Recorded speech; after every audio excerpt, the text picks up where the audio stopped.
Salam alaikum, j'espère que vous allez bien. Aujourd'hui, on va voir une partie concernant l'étude d'une suite à état, donc dans le chapitre des suites numériques, pour première bac sciences mathématiques et pour deuxième bac sciences mathématiques A et B, aussi pour les autres 6 sections.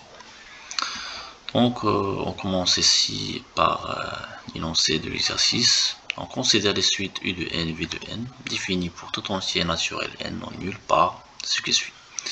Donc, U1 égale à 1, U de n égale à UN moins 1 plus 1 sur n pour tout n supérieur ou égal à 2. Et on a aussi V de n égale à U de n moins ln de n pour tout n supérieur ou égal à A. Donc on a pour la première question 1a, il est demandé de calculer 3 termes, U2, U3 et U4. Donc pour la solution, on a U2, on va remplacer ici pour calculer U2, on peut remplacer seulement n par 1, et nous reste ici sur U1 plus 1 demi. Donc U1 égale toujours à 1, d'après les données donc, de l'exercice, on a 1 plus 1 demi égale 3 demi. La même chose pour calculer U3. Donc il suffit seulement de remplacer n par 2, et nous reste ici U2 plus 1 sur 3. Donc on trouve finalement à 11 sur 6.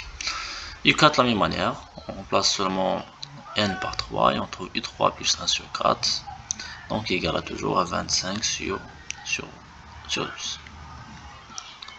Donc pour la question 1b, il est demandé de montrer que pour tout entier naturel n non nul, on a U de n égale toujours la somme de k égale à 1 jusqu'à n de 1 sur k. Donc on peut démontrer cette propriété à l'aide de raisonnement par occurrence. On a pour n égale à 1, U de 1 égale à 1. Alors si on remplace k par 1, de k égale à 1 jusqu'à 1, il nous reste ici 1. Donc la propriété est toujours vérifiée. En revanche, on va à la deuxième partie. Il est demandé de la deuxième partie, on va supposer que pour tout n supérieur à 1, on a U de n égale à toujours la somme de k égale à 1 jusqu'à n de 1 sur k.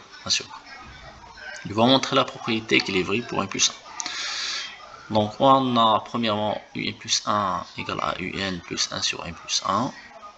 Donc cette propriété est divisée sur 2. Donc on va remplacer UN par sa somme. Donc qui égale à la somme de k égale à 1 jusqu'à n de 1 sur k plus 1 sur n plus 1. Donc la somme complète, donc c'est la somme de k égale à 1 jusqu'à n plus 1 de 1 sur k, d'après l'hypothèse de récurrence. Donc pour tout entier naturel non nul, on peut dire que n égale à la somme de k égale à 1 jusqu'à n de 1 sur k.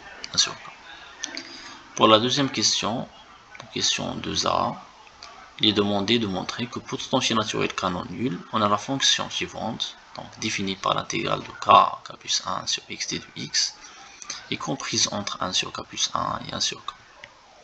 Donc pour résoudre ou pour montrer cette propriété, on a sur l'intervalle k plus 1, la fonction 1 sur x est toujours décroissante.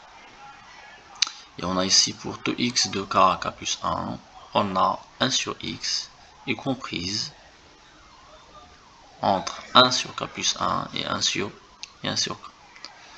Donc par croissance de l'intégrale, donc on a la fonction définie par l'intégrale de k plus 1 sur x d de x est comprise entre la fonction définie par l'intégrale de k plus 1 sur k plus 1 d de x et la fonction définie par l'intégrale k plus 1 sur k d de x.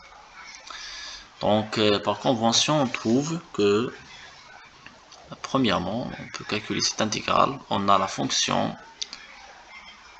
définie par l'intégrale k plus 1 de 1 sur k plus 1 d de x égale à 1 sur k plus 1, donc k plus 1 moins k moins k égale à 0, donc il nous reste ici 1. 1 fois 1 sur k plus 1, il nous reste ici 1 sur k plus 1. Et l'intégrale de k plus 1, 1 sur k d de x, il nous reste à 1 sur k de k plus 1 moins k, aussi il nous reste donc c'est 1 sur k. Donc par convention, on trouve que la fonction définie par l'intégrale de k plus 1 sur x d de x est comprise entre 1 sur k plus 1 et 1 sur k. Donc pour la deuxième question, donc concernant la question de P, il est demandé de déduire que pour potentiel naturel n supérieur ou égal à 2, donc on a les inégalités suivantes.